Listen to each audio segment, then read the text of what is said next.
ഇടുക്കി ഇടമലക്കുടിയിലേക്ക് വീണ്ടും മൃതദേഹം ചുമന്ന നാട്ടുകാർ. പനി ബാധിച്ചു മരിച്ച 5 വയസ്സുകാരന്റെ മൃതദേഹമാണ് ഇടമലക്കുടിയിലേക്ക് കിലോമീറ്ററോളം ചുമന്ന് എത്തിച്ചത്.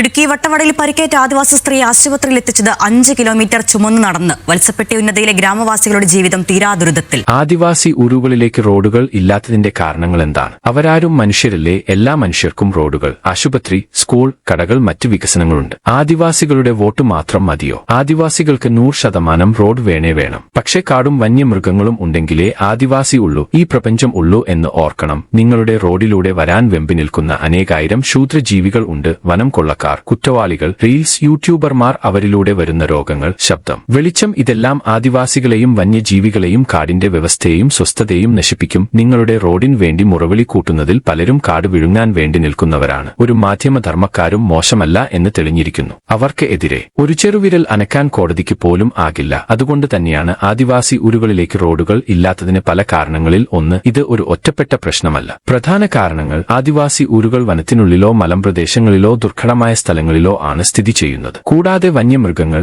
അപൂർവയിനം സസ്യങ്ങൾ, മരങ്ങൾ, ഔഷധച്ചെടികൾ, പക്ഷികൾ, ശലഭങ്ങൾ. അതുകൊണ്ടാണല്ലോ ആദിവാസികൾ അഥവാ ലോകത്തിന്റെ നാഡീവ്യവസ്ഥ എന്ന് പറയുന്നത്. പറഞ്ഞു വന്നത്, ഇവിടങ്ങളിലേക്ക് റോഡ് നിർമ്മിക്കുന്നത് വളരെ ദുർഘടവും സാങ്കേതികമായി ഏറെ വെല്ലുവിളി നിറഞ്ഞതുമാണ്. വന്യജീവി തുടർച്ചയില്ലാതാക്കൽ, ആവാസ് വ്യവസ്ഥയുടെ വിഘടനം, റോഡുകൾ മൃഗങ്ങളുടെ ഇരതേടൽ, ഇണചേരൽ, കുടിയേറ്റ പാതകളെ തടസ്സപ്പെടുത്തുന്നു. ഇത് ജീവിവർഗങ്ങളുടെ ജനിതക വൈവിധ്യം കുറയ്ക്കുന്നു. മനുഷ്യന്റെ സാമീപ്യം വന്യജീവികളിൽ മാനസിക സമ്മർദ്ദം ഉണ്ടാക്കും. ഇത് അവയുടെ സ്വഭാവരീതികളെയും ആരോഗ്യത്തെയും ദോഷകരമായി ബാധിക്കും. അവയുടെ ഭക്ഷണ സ്രോതസ്സുകളെയും ഇല്ലാതാക്കുന്നു. വന്യജീവികളിലേക്ക് പുതിയ രോഗങ്ങൾ പടർത്താനുള്ള സാധ്യത വർദ്ധിപ്പിക്കുന്നു. റോഡുകൾ മൂലം കാട്ടിലേക്കുള്ള മനുഷ്യപ്രവേശനം വർദ്ധിക്കും. ഇത് വേട്ടയാടൽ, കുടിയേറ്റം, വന്യജീവി ആക്രമണങ്ങൾ എന്നിവയ്ക്ക് കാരണമാകും. വാഹനങ്ങൾ മനുഷ്യരിലൂടെ പുതിയ സസ്യജീവികൾ വനത്തിൽ കടക്കുകയും പ്രാദേശിക ഇനങ്ങളെ അപായത്തിലാക്കുകയും ചെയ്യും. കാട്ടിലൂടെ റോഡുണ്ടാക്കുമ്പോൾ പരിസ്ഥിതിക്ക് ദോഷം സംഭവിക്കും, ശരിയാണ്. എന്നാൽ ഇടമലക്കുടി പോലുള്ള സ്ഥലങ്ങളിൽ ജീവൻ നഷ്ടപ്പെടുന്ന ഒരു യാഥാർത്ഥ്യവുമുണ്ട്. ആരോഗ്യ കാരണങ്ങൾ, അടിയന്തരാവശ്യങ്ങൾ, വിദ്യാഭ്യാസം, ജോലി അവസരങ്ങൾ എന്നിവയെല്ലാം റോഡ് ബന്ധമില്ലാത്തത് മരണത്തിന് തുല്യമാണ്. ഇവിടെ ഒരു സന്തുലിതാവസ്ഥ കാണേണ്ടതുണ്ട്. വനം നശിപ്പിക്കാതെ പരിസ്ഥിതി സഹൃദമായ രീതിയിൽ റോഡുകൾ നിർമ്മിക്കാൻ സാങ്കേതിക വിദ്യകൾ ഇന്നുണ്ട്. ഇക്കോ ഫ്രണ്ട്ലി റോഡുകൾ, ഗോത്രവർഗ പരിസ്ഥിതി സൗഹൃദ റോഡുകൾ, വന്യജീവി കോറിഡോറുകൾ എന്നിവ ഉൾപ്പെടുത്തി റോഡുകൾ രൂപകൽപ്പന ചെയ്യുക.